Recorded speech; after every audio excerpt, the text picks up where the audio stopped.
mengenal kata berhenti sampai dia memiliki 2 gunung emas. Kalau dia sudah memiliki 2 gunung emas, dia akan merasa memiliki 3 gunung emas. Bismillahirrahmanirrahim. Assalamualaikum warahmatullahi wabarakatuh. Innalhamdulillah wassalatu wassalamu ala rasulillah wa ala alihi wa sahbihi wa man tabi'ahum bi ihsan ila yaumil qiyamah. Kepada seluruh para penuntut ilmu yang hadir pada kesempatan hari ini, Allah semoga mengkuatkan pundak kita, semakin mengkuatkan langkah kaki kita, dan semoga Allah menebalkan hati kita dan jiwa kita menghadapi setiap ujian yang datang pada kehidupan, karena pada dasarnya kehidupan ini tidak bisa dilewati kecuali mereka yang mendapatkan pertolongan dari Allah. Semoga kita termasuk orang yang mendapatkan pertolongan dari Allah. Tentunya kita senantiasa bersyukur kepada Allah Subhanahu wa Ta'ala bahwasanya pada kesempatan ini Allah memberikan kepada kita sebuah kesempatan untuk berjumpa dan bertemu di taman-taman surga, karena sesungguhnya disebut taman ilmu dengan taman surga, Riyadhul Jannah, karena memang surga itu identik dengan ilmu sebagaimana surga identik sebagaimana ikan identik dengan airnya. Dan tentunya kita bersyukur bahwasanya kenikmatan paling puncak pada kehidupan manusia itu adalah ketika mereka diberikan ilmu, dan ilmu itu memberikan keberkahan pada setiap urusan hidupnya. Karena dengan ilmu kita punya energi di dalam menghadapi setiap ujian, karena dengan ilmu kita bisa mengetahui bagaimana yang harus kita jawab pada setiap persoalan kehidupan, dan kita akhirnya bisa mendapatkan ketenangan ketika kita mendapatkan ilmu. Bukankah setiap orang yang memiliki ilmu dia bisa menjawab setiap pertanyaan?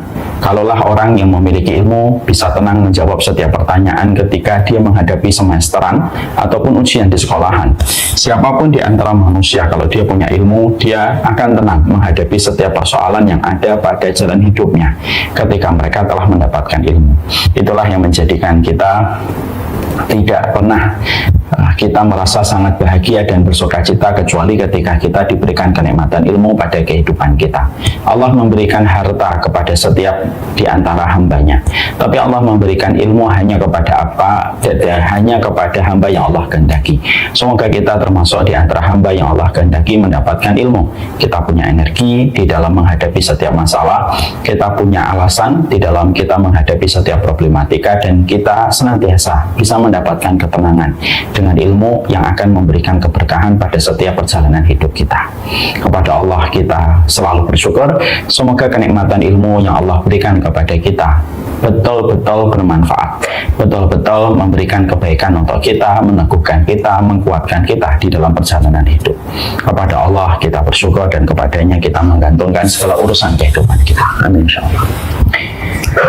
Kita hari ini akan melanjutkan perjalanan kita di dalam rumpun ilmu tafsir. Tentunya kita paham bahwasanya ilmu tafsir merupakan salah satu rumpun ilmu yang memiliki keutamaan besar, karena pada dasarnya setiap manusia yang beriman memiliki hajat yang besar kepada tafsir dan kepada ilmu. Maka ketika kita paham bahwasanya kita sangat membutuhkan tafsir supaya kita mengetahui maksud dari setiap firman-firman Allah yang Allah turunkan dan menjadi petunjuk pada kehidupan kita, maka sesungguhnya tafsir ini ibaratnya adalah translator ketika kita berada di satu negara yang kita tidak paham bagaimana berbicara dengan bahasa di negara itu. Apa yang bisa kita bayangkan kalau misalkan kita pergi ke Jerman, ternyata kita tidak bisa bahasa Jerman, orang Jerman tidak bisa orang Jerman tidak bisa pakai bahasa Indonesia, kita tidak bisa bahasa Inggris, orang Jerman pun tidak bisa bahasa Inggris.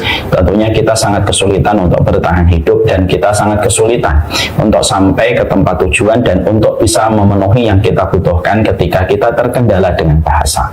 Akhirnya kita menjadi berantakan seluruh program dan planning kita.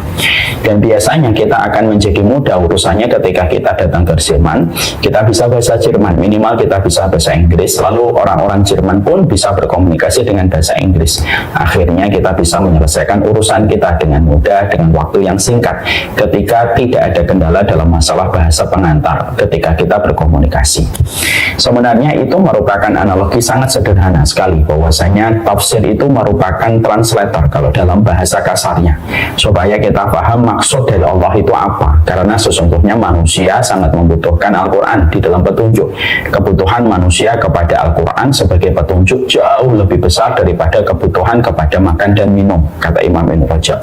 Dan ketika kita sangat membutuhkan Al-Quran menjadi petunjuk pada kehidupan kita, supaya kita tahu apa yang harus kita lakukan, mana yang tidak boleh kita kerjakan, kapan kita harus berdiri, kapan kita harus duduk, semua itu akan bisa kita mengerti ketika kita memahami maksud dari setiap firman-Nya Allah.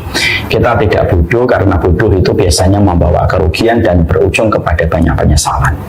Maka tafsir itu adalah translator, supaya kita paham maksud dari setiap firman-firman-Nya Allah. Karena Quran itu diturunkan bukan hanya dicari dan dingalap berkahnya ketika kita membaca setiap hurufnya, tetapi ketika kita diturunkan kepadanya, yaitu Al-Quran, kita diperintahkan untuk mengikuti petunjuk, dan petunjuk itu akan diikuti kalau kita sudah paham. Apa artinya buku instruksi kalau kita tidak mengerti bahasa Inggris yang ada pada buku instruksi? Akhirnya tidak bermanfaat buku instruksi itu. Apa artinya Quran kalau kita tidak mengerti maksud dari Al-Quran itu? Inilah yang kita harus mengerti. Kenapa harus ada tafsir di antara para penuntut ilmu? Setelah kita paham bahwasanya kita dalam kondisi sangat membutuhkan ilmu pada kehidupan kita, maka kita akan membahas tentang surat At-Takatsur, yaitu adalah surat yang artinya bermegah-megahan. Ini merupakan salah satu surat yang ada pada surat ke-102, terdiri dari 8 ayat, dan ini merupakan surat Makkiyah, surat yang diturunkan sebelum Rasulullah SAW melakukan perjalanan hijrah ke kota Madinah. Berarti ini bicara tentang sebuah kondisi yang dipotret dari kehidupan orang-orang Quraisy, dan tentunya walaupun surat ini secara khusus diturunkan ketika memotret kehidupan orang-orang Quraisy yang mereka sudah bermegah-megahan ketika mengumpulkan harta, tapi sejatinya bahwasanya message dan pesan yang ada pada surat ini berlaku umum dan berlaku relevan pada setiap zaman dan setiap orang dan setiap kaum dimanapun mereka berada. Sekarang mari kita bahas At-Takatsur. At-Takatsur itu sendiri artinya adalah bermegah-megahan. Jadi dari namanya kita akan mengetahui bahwasanya surat ini diturunkan ketika ada dua kaum yang saling mereka itu berkompetisi dalam masalah harta. Jadi ada dua kabilah yang mereka itu berkompetisi di dalam masalah harta. Sampai tingkat kompetisi mereka sudah tidak logis dan tidak lagi masuk akal. Sehingga mereka sampai membanggakan siapa yang mati di antara mereka ketika mereka terpacu dengan kompetisi untuk saling mengalahkan. Maka akhirnya tradisi berkompetisi dari dua kabilah yang mereka bermegah-megahan dan berkompetisi di dalam mengumpulkan harta. Berapa hartamu, berapa uang yang kamu miliki, apa nasab yang kamu miliki, lalu menjadi sebuah kompetisi yang bertahan hingga puluhan tahun di antara dua kabilah ini. Allah turunkan surat At-Takatsur sekaligus memotret kehidupan manusia, bahwasanya salah satu perilaku manusia yang menyimpang itu adalah ketika mereka memiliki sebuah jiwa, memiliki sebuah syahwat yang senang berkompetisi dan menganggap bahwasanya dia bisa menang ketika mengumpulkan banyak harta dan banyak finansial. Ini yang harus kita mengerti betul. Kita tentunya dari surat At-Takatsur ini kita mendapatkan sebuah peringatan bahwasanya hidup itu bukan masalah kompetisi tentang masalah harta kita, bukan pula masalah kompetisi berapa finansial kita, tapi sesungguhnya kehidupan itu merupakan sebuah fase dari perjalanan sebuah terminal menuju kepada kehidupan yang menjadi tujuan kita pada babak kedua di dalam kehidupan di akhirat. Jadi siapapun yang mereka pada kehidupan ini masih memiliki jiwa kompetisi di dalam mengumpulkan harta, dalam mengumpulkan finansial, maka pada dasarnya dia sedang kebingungan dengan tujuan hidupnya. Ketika mereka bermegah-megahan, dia tidak keluar dari lingkaran fitnah pada kehidupan dunia. Dia masih kanak-kanak karena pikirannya belum beyond, pikirannya belum jauh ke depan ketika mereka senantiasa terpacu dengan sebuah kompetisi untuk mengumpulkan harta. Makanya tradisi mengumpulkan harta ini ada pada setiap waktu, ada setiap generasi, dalam setiap zaman. Makanya kan sampai kita menjumpai hari ini kita mendapatkan bahwasanya surat At-Takatsur ini, Masya Allah ya, surat At-Takatsur ini kan kita mendapati sangat relate dan relevan pada kondisi dan keadaan manusia hari ini. Manusia hari ini suka berkompetisi. Berapa nilai harga dari outfitnya, berapa harga dari barang branded yang dia miliki, berapa puluh miliar rumah yang dia beli dan dia bangun, itu sebenarnya merupakan sebuah refleksi dari pengulangan sejarah bahwasanya manusia itu memang ketika mereka lupa dengan tujuan pada kehidupan dan lupa mereka dibimbing oleh wahyu, manusia itu punya tabiat dan karakter membanggakan hartanya, menyombongkan hartanya, dan berkompetisi di dalam masalah harta dan di dalam masalah mengumpulkan sebanyak-banyaknya pundi-pundi rupiah dan pundi-pundi dolar. Sehingga kan kadang-kadang kita jumpai di berbagai sosial media ada reels yang membuat kita termenung ya. Reelsnya itu berkata, kadang-kadang reuni itu bukan ajang kita berjumpa, kadang-kadang reuni bukan menjadi ajang kita bertemu, lalu mengingatkan tentang kebaikan dari perjalanan hidup kita yang terus berlanjut. Kadang-kadang reuni hanyalah ajang untuk memamerkan apa yang telah kita miliki dan seberapa besar dan seberapa banyak pundi yang telah kita kumpulkan. Sehingga walaupun ini berangkat dari reels-reels yang dibuat, tapi ini berangkat dari fenomena sosial kehidupan masyarakat, bahwasanya ternyata masyarakat itu tidak terkecuali siapapun. Terkadang masyarakat itu mereka keluar dari sebuah fitrah bahwasanya hidup ini dimaknai sebagai terminal menuju kepada keberangkatan tujuan kita pada kehidupan di akhirat. Bukan itu, tapi hanya dimaknai sebagai sebuah kompetisi di dalam kehidupan duniawi untuk mendapatkan finansial yang berlimpah sesuai dengan yang mereka nafsui, lalu mereka berbangga dengan apa yang telah mereka kumpulkan. Sehingga akhirnya ini Masya Allah ya, ini akhirnya yang kita dapatkan itu apa? Masya Allah ya, sampai akhirnya kita dapatkan semuanya itu dikorbankan hanya atas nama kompetisi untuk mengumpulkan harta. Sehingga banyak pernikahan pun bukan lagi didasarkan karena Allah, pernikahan didasarkan supaya memperbanyak dan menebalkan pundi ketika pernikahan itu terjadi. Sampai kita banyak orang tua mendidik anak bukan dengan tujuan anak ini supaya nanti beribadah kepada Allah, supaya anak ini mampu melakukan kebenaran sesuai dengan perintahnya Allah, supaya bisa berjumpa dengan kita kembali nanti di akhirat. Tidak.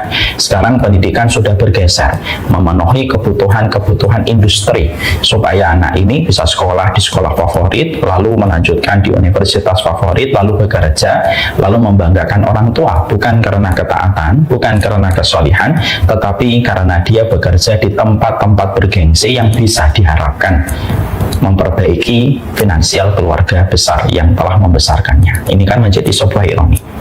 Kita juga mendapati bahwasanya banyak laki-laki yang rela mengorbankan harta, mengorbankan keluarganya dari pagi sampai malam sekali.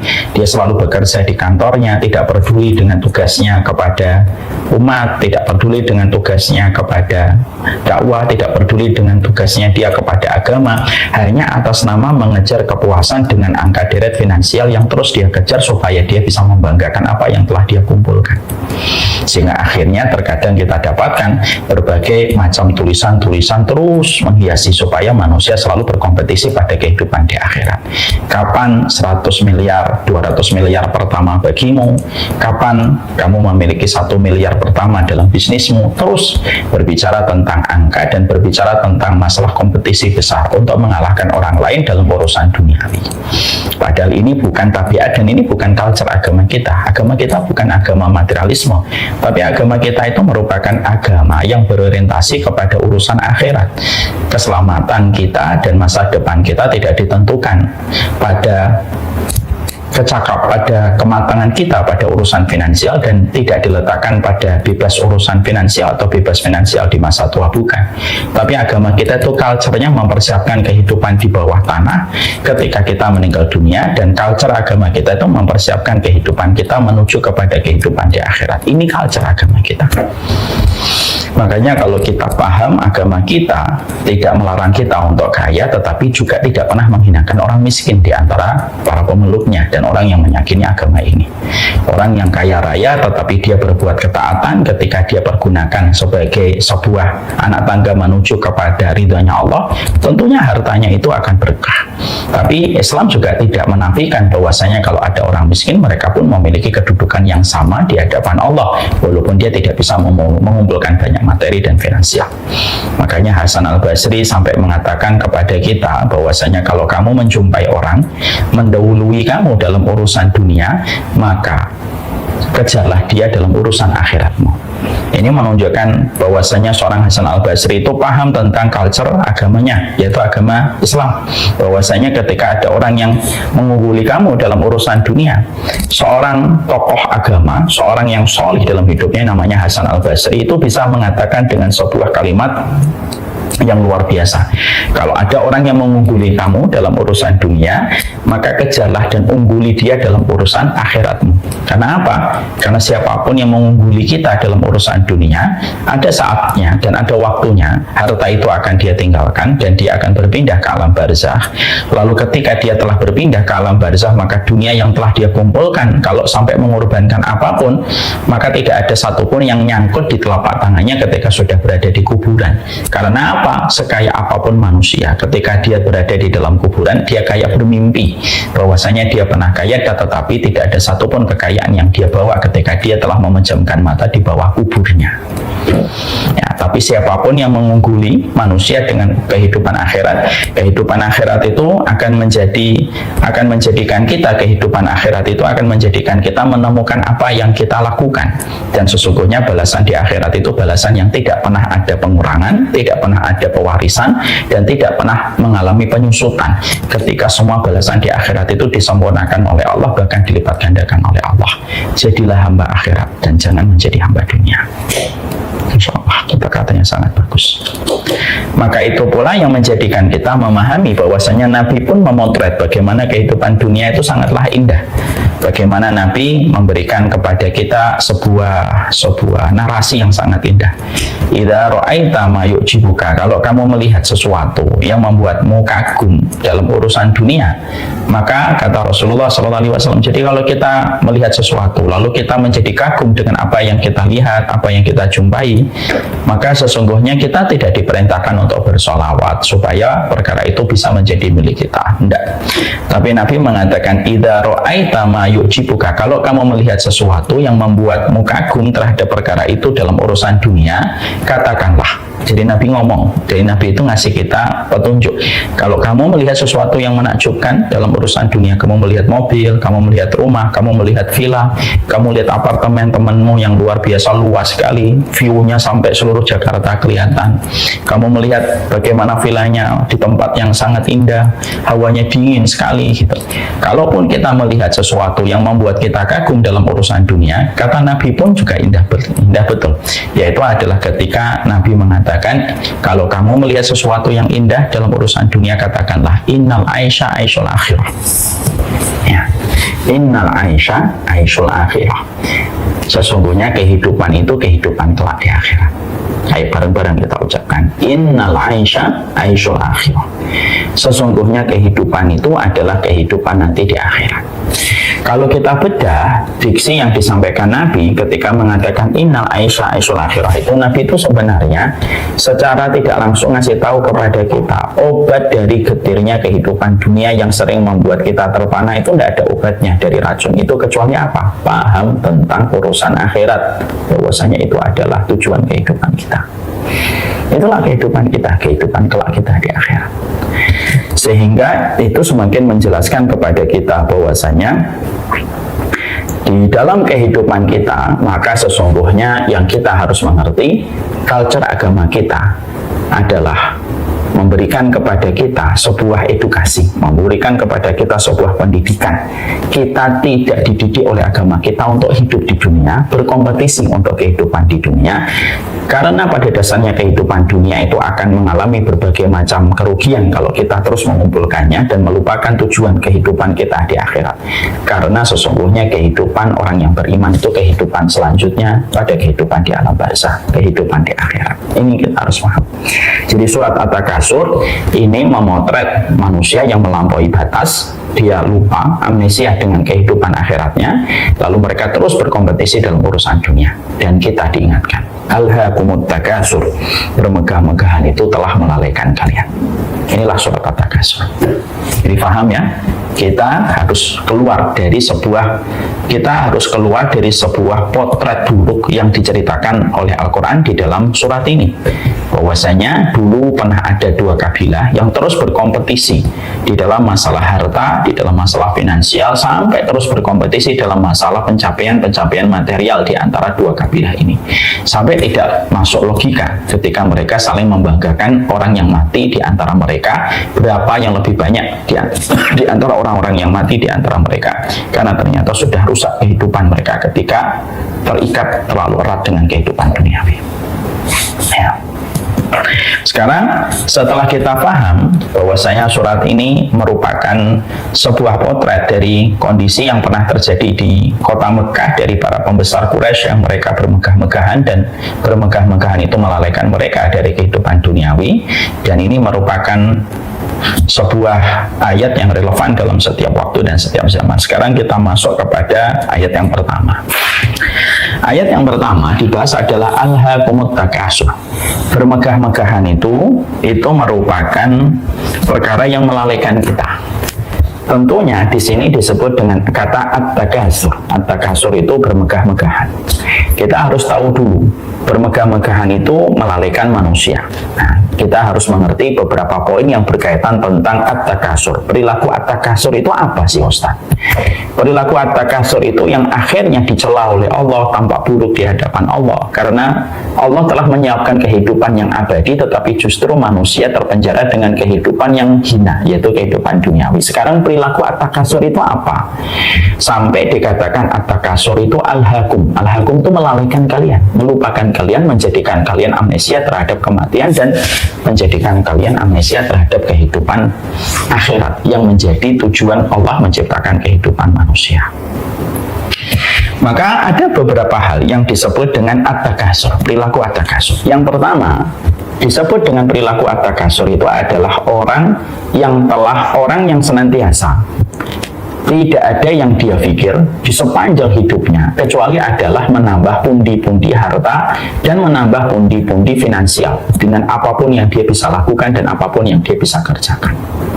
Sehingga tidak ada obsesi paling besar mereka, yaitu kecuali obsesi dalam perkara mereka itu apa? Obsesinya adalah mengumpulkan pundi harta yang begitu banyak.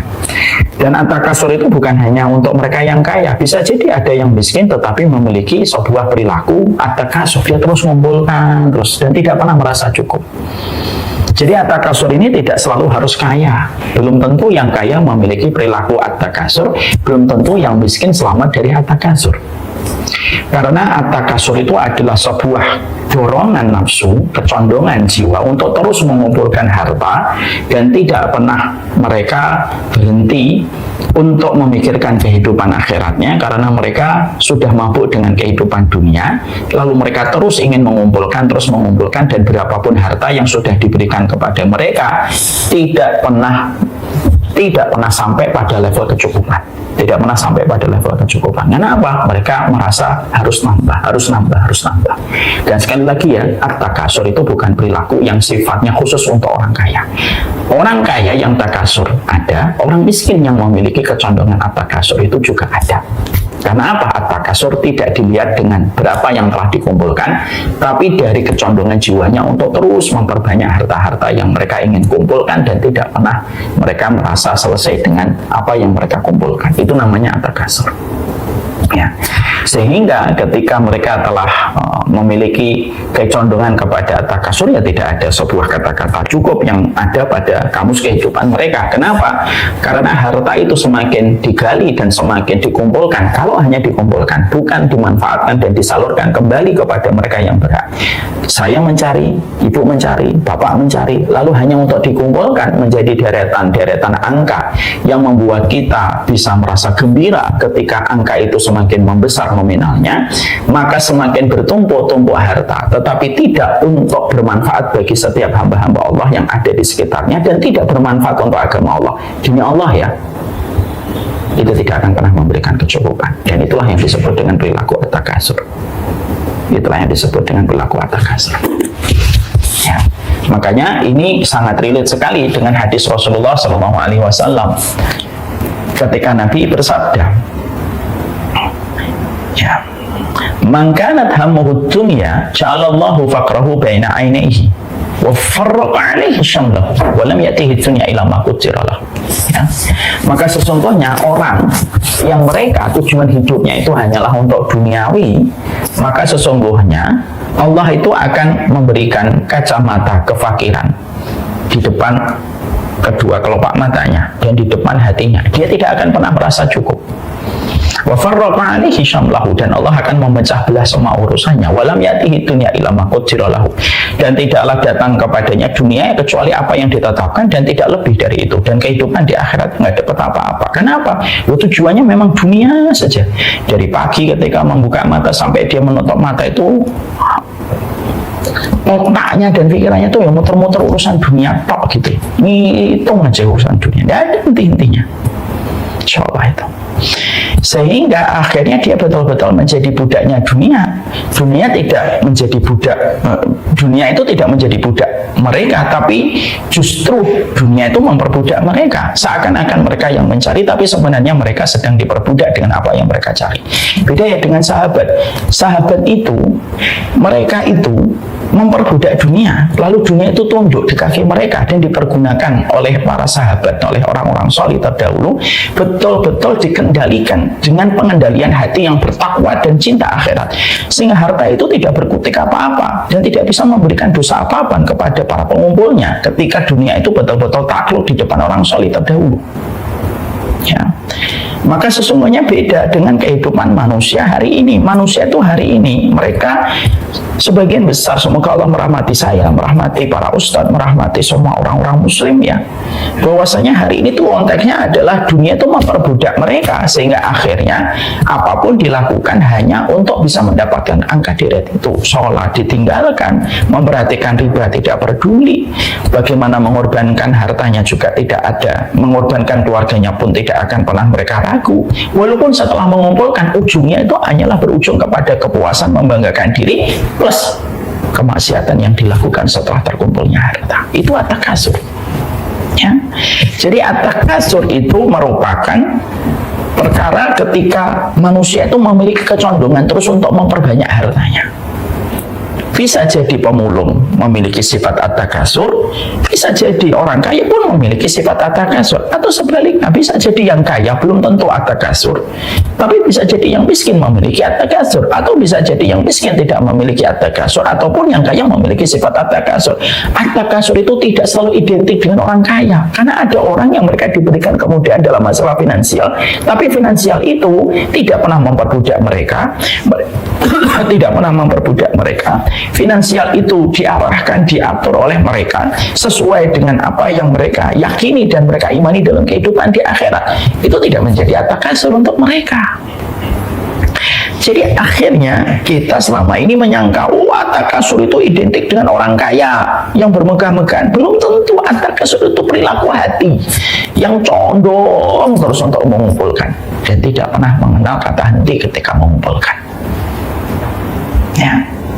Jadi dia obsesi terbesarnya itu hanya untuk dunia dan tidak akan pernah merasa cukup dia. Akhirnya apa? Terus memburu harta, terus memburu kekuasaan. Nggak pernah ada kata cukup kekuasaan baginya, dan tidak ada pernah ada kata cukup harta yang dia peroleh dan harta yang dia dapatkan. Nggak pernah ada kata cukup, karena cukup itu miliknya Allah.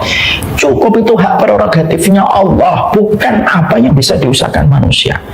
Teori makro dan teori mikro itu hanya membahas bagaimana teori dalam kehidupan ketika membahas sebuah ekonomi supaya bisa kita peroleh. Tapi makro dan mikro itu tidak pernah membahas dan tidak pernah memiliki sebuah teori bagaimana mencukupkan, karena kecukupan itu miliknya Allah, dan Allah tidak akan pernah memberikan kecukupan kepada mereka yang takasur, yang telah menjadikan akhirnya mereka menjadi budaknya dunia itu. Makanya Nabi mengatakan taisa abdul dinar wa taisa abdul dirham wa taisa abdul khamisah. Celaka sekali itu orang yang menjadi budaknya dinar, celaka sekali mereka yang menjadi budaknya dirham, dan celaka sekali yang menjadi budak-budaknya kain-kain sutra. Itu kan Nabi mengatakan, kenapa?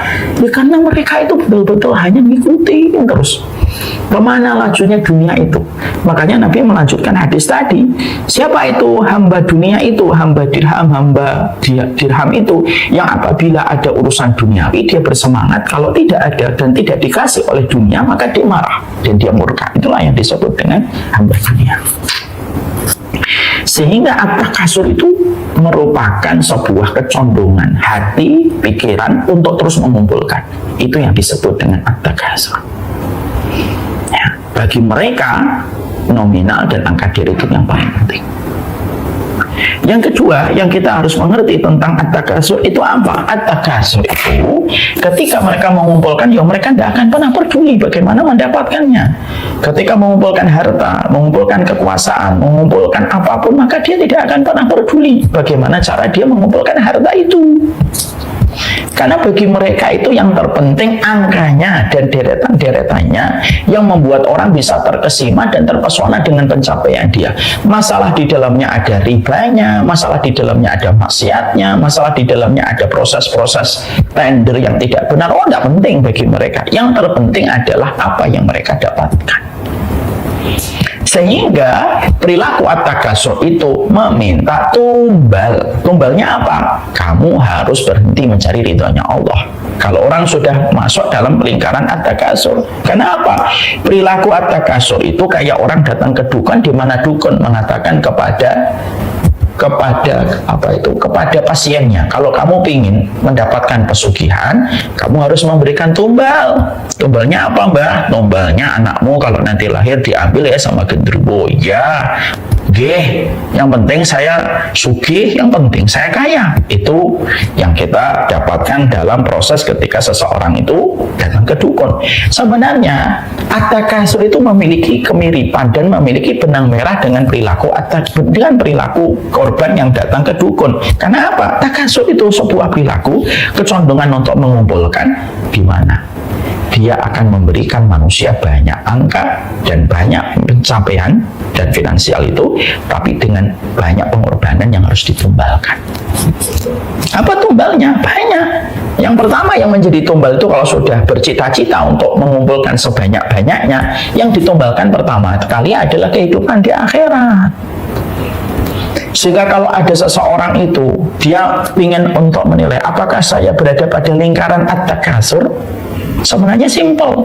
Kalau lingkaran yang ada di sekitar kita selalu bicara tentang angka, tanpa mereka peduli tentang konsep syariatnya bagaimana, dan bagaimana menjemput setiap rupiah dan setiap dirham itu dengan cara yang diridhoi oleh Allah, tidak peduli. Yang diperdulikan adalah pencapaian-pencapaian yang kita dapatkan dan pencapaian yang kita petik. Nah, itu sudah masuk pada lingkaran at-takasur. Sehingga pertama kali yang dikorbankan ya kehidupan akhirat. Yang pertama kali didapatkan itu kehidupan akhiratnya yang menjadi korban. Yang kedua adalah kehidupan agamanya, sehingga mereka menerjemahkan agama itu bukan jalan kehidupan. Agama itu hanya masalah seremonial fikih. Ya sudahlah, yang penting saya sholat, yang penting saya puasa. Sehingga akhirnya mereka tidak pernah memiliki kesadaran apa yang harus saya lakukan untuk agama Allah, tidak peduli. Sehingga akhirnya kadang-kadang ketika membicarakan tentang Palestina, tentang perjuangan agama, mereka itu merasa asing dengan pembicaraan-pembicaraan itu. Ngapain sih ngurusin kayak gituan gitu. Karena bagi mereka itu yang penting adalah pencapaian-pencapaian dari pundi-pundi yang bisa menambah kekayaan pencapaian mereka. Dari 1 miliar bisa bergerak menuju 2 miliar, dari 2 miliar bisa bergerak menuju ke 3 miliar, dan terus tidak akan pernah selesainya. Sampai laukan ali ibni Adam wadin min dahabin, sampai dikatakan oleh Nabi dalam Sahih Bukhari, kalaupun manusia sudah memiliki 1 gunung emas pun, dia tidak akan pernah mengenal kata berhenti sampai dia memiliki 2 gunung emas. Kalau dia sudah memiliki 2 gunung emas, dia akan merasa memiliki 3 gunung emas. Sehingga semuanya akan dikorbankan. Sehingga akhirnya Allah telah mencerai-beraikan semua urusannya tanpa dia sadari. Tapi tertutupi dengan gula-gula manis dari pencapaian harta. Kayak orang makan gula itu kan tidak pernah sadar, ya Allah. Orang kalau makan gula itu kan tidak pernah sadar kalau gula itu merusak kan. Gula itu merusak gigi, merusak organ-organ tubuh. Tapi yang sedang dirusak oleh gula tidak merasa. Dia terus makan gula. Kenapa dia terus makan gula? Karena gula itu menyenangkan. Dari minuman ada manisnya, nambah lagi. Ada minuman ada manisnya, nambah lagi. Terus tidak ada kata selesainya. Dan sesungguhnya itulah at-takasur itu sebuah perilaku di mana ketika seseorang sudah terjebak kepada narasi at-takasur di dalam pikirannya, di dalam lingkungannya, tidak peduli apapun, jangan bicara tentang hukum riba di hadapan orang yang sedang membangun istana dari tujuan hidupnya, yaitu adalah at-takasur. Anak-anaknya tidak penting, bahkan anak-anaknya pun diinvestasikan. Anak-anaknya nanti diinvestasikan itu hanya untuk memperbanyak jumlah harta-harta yang mereka ingin peroleh dan mereka kumpulkan, sehingga mereka tidak pernah merasa cukup terus. Sudah kaya raya pun masih bercita-cita anaknya nanti juga harus kaya raya, terus saja gitu. Sehingga akhirnya bukan hanya tentang kehidupan akhirat yang dikorbankan, bukan hanya keluarga yang akhirnya menjadi tumbal, bahkan ibadah yang tujuannya untuk akhirat pun harus dikorbankan hanya untuk membangun dan memberikan sensasi kepuasan dalam urusan dunianya. Ibadah akhirat yang harusnya untuk akhirat pun harus ditarik, dibanting untuk urusan dunia. Padahal ibadah akhirat yang untuk akhirat. Kita sholat, kita puasa, kita zakat itu semuanya untuk membangun kehidupan akhirat. Anak kita sekolah itu supaya anak kita mendapatkan kecintaan dan rahmat dari Allah. Lalu kalau sudah mengejar ridhonya Allah, rahmatnya Allah, maka pasti Allah akan mengurusi anak-anak kita dengan sebaik-baik pengurusan ketika anak kita tujuan dari sekolahnya sudah benar, bukan untuk duniawi. Tapi kalau orang itu sudah terkena perilaku at-takatsur, dia itu sudah terkena perilaku untuk mengumpulkan terus hartanya, apa yang terjadi? Orang kalau sudah memiliki perilaku at-takasur untuk mengumpulkan harta, ketika dia punya perilaku untuk mengumpulkan harta yang banyak, bahkan kehidupan akhirat pun, ibadah-ibadah akhirat pun dipaksa untuk kehidupan duniawi. Sholat supaya hartanya tambah banyak, sedekah supaya hartanya tambah banyak,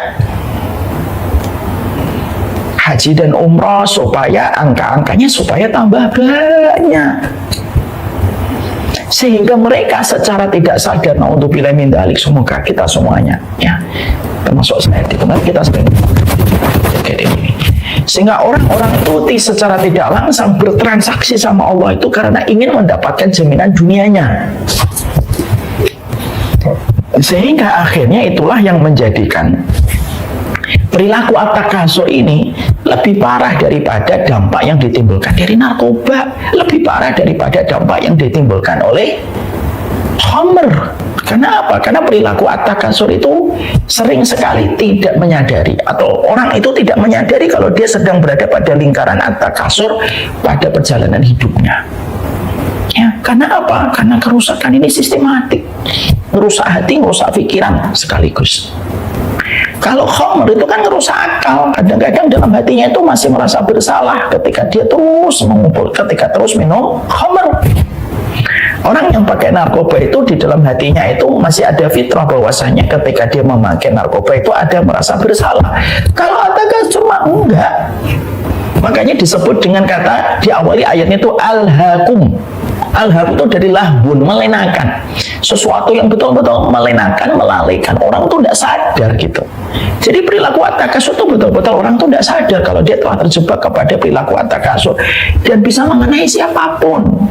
Bisa mengenai kepada pejabat, penguasa, kiai, ustadz, siapapun itu bisa terkena perilaku. Ketika sudah terkena dengan sindrom untuk mengumpulkan dan melanggengkan, nggak akan pernah ada kata hentinya. Kenapa? Dia akan selalu dalam kondisi lalai. Makanya Nabi itu sangat khawatir kan dengan itu. Nabi itu sampai khawatir karena dunia itu betul-betul memperdaya. Sampai ketika dunia itu sudah memperdaya, orang itu tidak sadar itu, Masya Allah itu.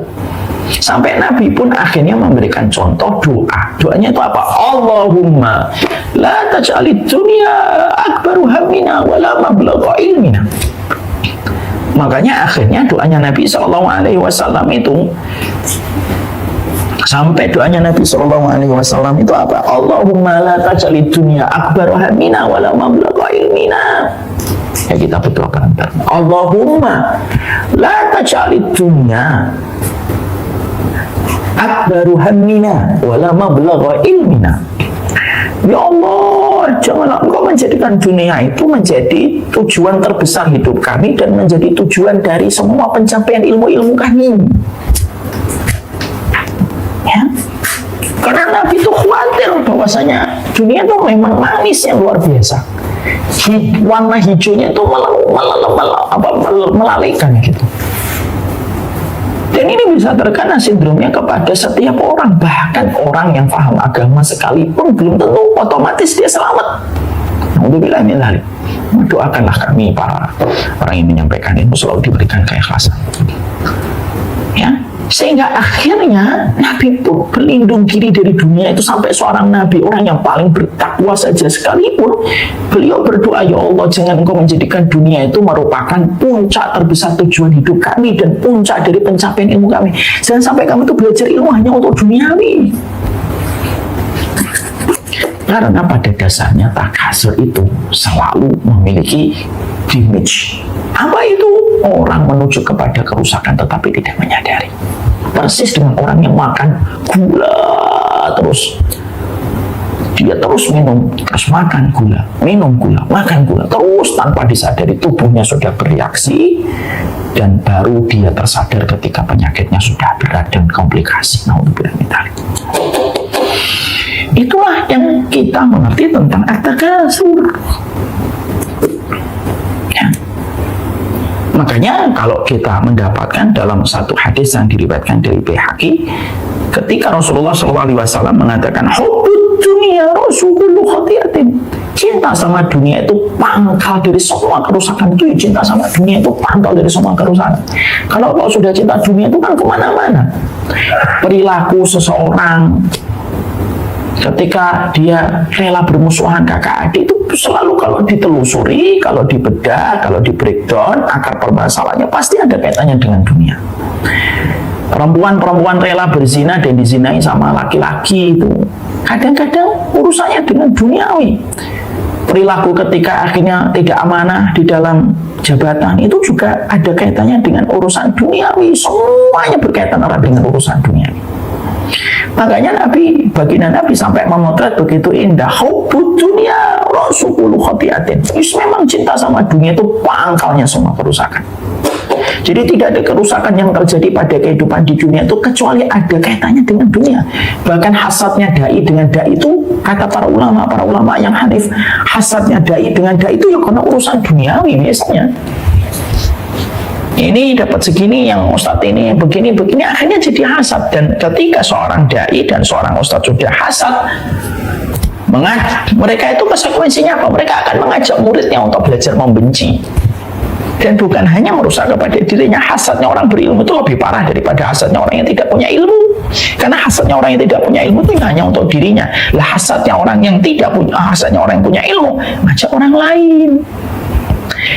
Sehingga at-takasur itu senantiasa meminta banyak korban, meminta banyak tumbal dari apapun yang dia lakukan hanya untuk bisa mencapai sebuah goals dalam hidupnya.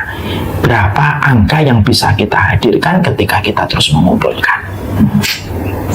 Dan orang kalau sudah terkena perilaku at-takasur itu susah dikasih nasihat. Susah dikasih nasihat. Karena para ulama mengatakan siapa orang yang paling susah dikasih nasihat? Orang yang telah jatuh hati kepada dunia itu susah dikasih nasihat dan masukan. Dan itu yang kedua. Yang ketiga, yang kita harus paham bahwasanya at-takasur itu bisa jadi orang yang mengumpulkan harta itu dapat harta, Ustaz. Iya. Apakah jadi gini, orang yang dia itu terus bercita-cita untuk mengumpulkan harta, maka sesungguhnya dia bisa jadi dikasih harta oleh Allah banyak, walaupun dengan banyak hal yang dia korbankan ketika dia tidak memperhatikan syariat Allah.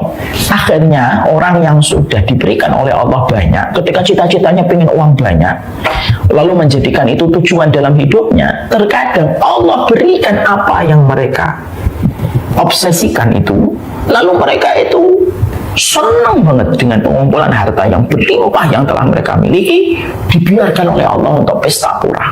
Terus mereka berpesta pora.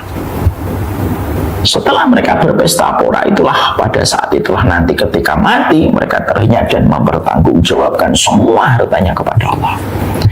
Makanya Allah menyampaikan di dalam surat Al-An'am ayat 44, dan ini merupakan ayat untuk mengingatkan kita semuanya.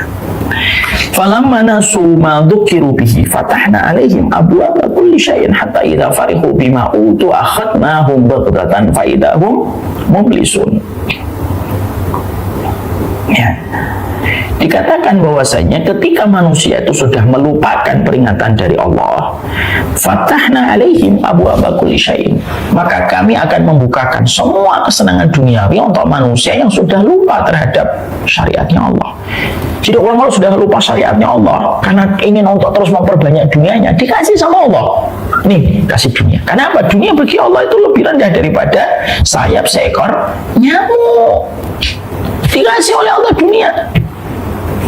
Ketika mereka sudah mendapatkan dunia yang banyak, mereka berpesta pora, bersukacita, bergembira dengan semua pencapaian harta yang Allah bukakan untuk mereka sebagai bentuk Allah melenakan mereka. Akhadnahum baghtatan fa idahum mublisun, maka kami cabut nyawa mereka dalam kondisi mereka terhinyak. Jadi dalam ayat itu para ulama menerangkan Allah itu kalau tidak suka sama orang itu tidak serta-merta mengadab dengan musibah alam. Tapi termasuk di antara caranya Allah kalau tidak suka sama orang itu yang ngasih kepadanya dunia. Ketika ada orang terus-terusan gitu pingin dapat dunia, Allah justru ini dunia aku buka. Fatahna 'alaihim abwaaba kulli syai'in. Kata Allah, kami yang bukakan pintu-pintu kesenangan duniawi untuk mereka. Nih, diloskan gitu. Nih, dunia yang kamu kejar-kejar kan? Lalu sampai yang dikatakan di situ, apa itu? Fatahna 'alaihim abwaaba hatta idza farihu bima utu. Di situ disebut hatta idza farihu bima utu. Sampai mereka itu senang dengan apa yang mereka peroleh. Coba.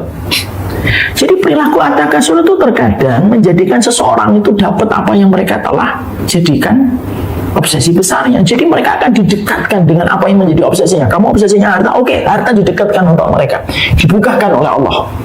Lalu mereka gembira, senang, wah, masya Allah, gede, banyak uang sekarang. Apa yang mereka lakukan? Mereka farihu bima utu, mereka senangnya luar biasa. Semakin senang, semakin lupa sama Allah. Tanpa dia sadari, jauhnya dia dari Allah itu sudah menjadi sebuah azab. Dengan harta dan pencapaian yang sudah luar biasa itu, akhirnya dia telah memiliki posisi yang jauh dari Allah pada saat ketika sedang jauh-jauhnya dari Allah. Karena ditimbun harta yang banyak, akhadnahum baghtatan. Pada saat itulah dia dimatikan oleh Allah dalam kondisi dia ternyata mempertanggungjawabkan semua harta yang telah dipergunakan dengan cara yang dibenci dan dimurkai oleh Allah. Maka rusaklah itu. Itulah takasur. Jadi dari tiga kondisi inilah yang disebut dengan at-takasur. Jadi kita dari perilaku at-takasur itu kita bedakan ya. Setidaknya dari 3 poin yang tadi saya sampaikan, at-takasur itu tidak selalu identik dengan orang kaya. Ya, jadi at-takasur itu tidak selalu identik dengan orang kaya. Ada orang miskin takasur, ada pula orang kaya yang takasur, atau sebaliknya. Jadi at-takasur tidak selalu identik dengan mereka yang hartanya banyak. Orang-orang yang hartanya sedikit pun ada yang memiliki perilaku at-takasur. Yang kedua, bedakan antara at-takasur dengan kekayaan. Orang yang kaya, yang dilarang dalam Islam itu at-takasur. Tapi ketika kita ingin mendapatkan kekayaan, ya, atau kita ingin mendapatkan kecukupan, lalu kita berkomitmen kuat sekali bahwasanya setiap harta yang datang kepada kita akan kita taklukkan harta itu, dan kita letakkan harta itu di kaki kita supaya dia betul-betul berbuat sesuai dengan arahan kita untuk mencapai ridhonya Allah, maka itu tidak disebut dengan at-takasur. Makanya yang disebut di sini bukan alhaakumul ghani. Makanya Allah tidak menyebutkan kekayaan yang memperdaya dirimu, tetapi yang disebutkan oleh Allah pertama kali di dalam surat At-Takasur itu apa?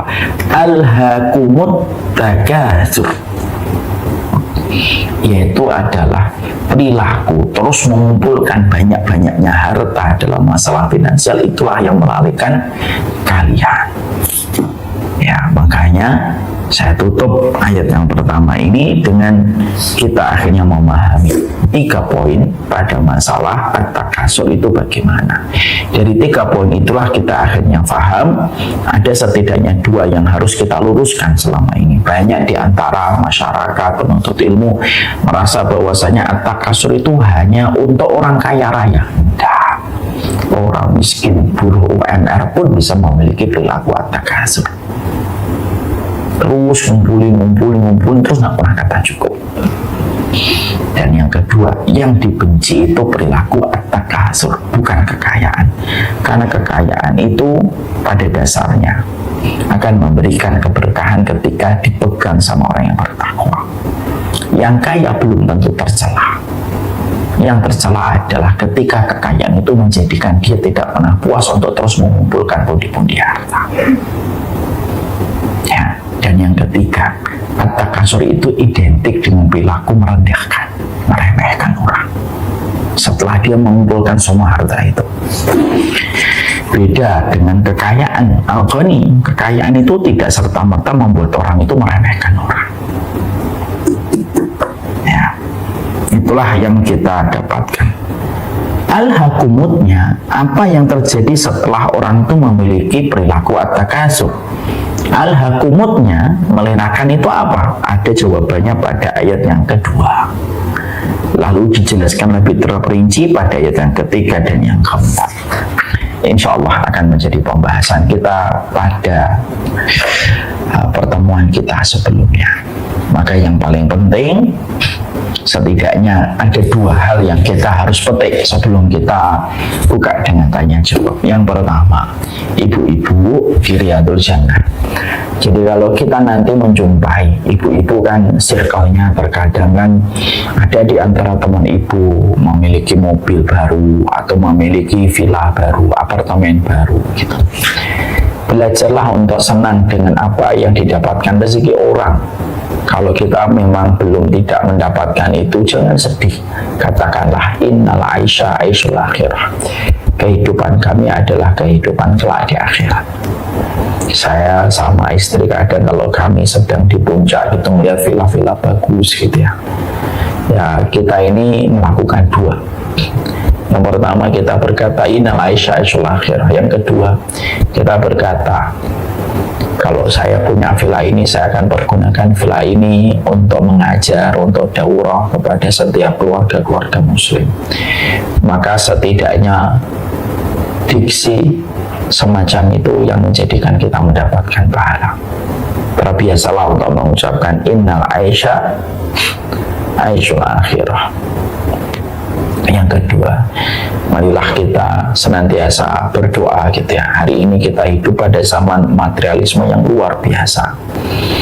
Hari ini yang kaya itu bisa mengubah apapun ketika mereka sudah memiliki perilaku at-takasur. Bahkan apapun bisa diterjang. Maka mari kita selalu berdoa gitu ya. Semoga kita, anak-anak kita berdoa bareng-bareng sama anak-anak kita. Allahumma la taj'alid dunya akbar hammina wa la mablagha ilmina. Ya Allah, jangan Engkau menjadikan dunia itu puncak terbesar obsesi kehidupan kami. Dan janganlah Engkau menjadikan dunia itu puncak obsesi kami, atau janganlah Engkau menjadikan dunia itu merupakan tujuan di dalam pencapaian ilmu kami. Ini penting sekali. Lewat doa ini kita juga harus menyadarkan anak-anak kita. Nah, kamu sekolah itu bukan untuk nilai, kamu sekolah itu bukan untuk ijazah, kamu sekolah itu bukan untuk piagam, tapi kamu sekolah itu karena kamu harus sadar, sekolah itu untuk meraih rahmatnya Allah. Kalau kamu sudah meraih rahmatnya Allah, maka sesungguhnya kamu akan diatur hidupnya dengan sebaik-baik pengaturan oleh Allah. Ayolah menjadi orang tua yang sadar. Jangan sampai kita yang menjerumuskan anak kita bahwasanya sekolahnya mereka itu hanya untuk berujung kepada kebutuhan industri. Semoga kita diberikan oleh Allah keberkahan dalam setiap hidup kita, dan semoga dunia tidak memperbudak kita. Hubbud dunia ra'su kulli khati'atin. Cinta dunia itu pangkal dari semua kerusakan.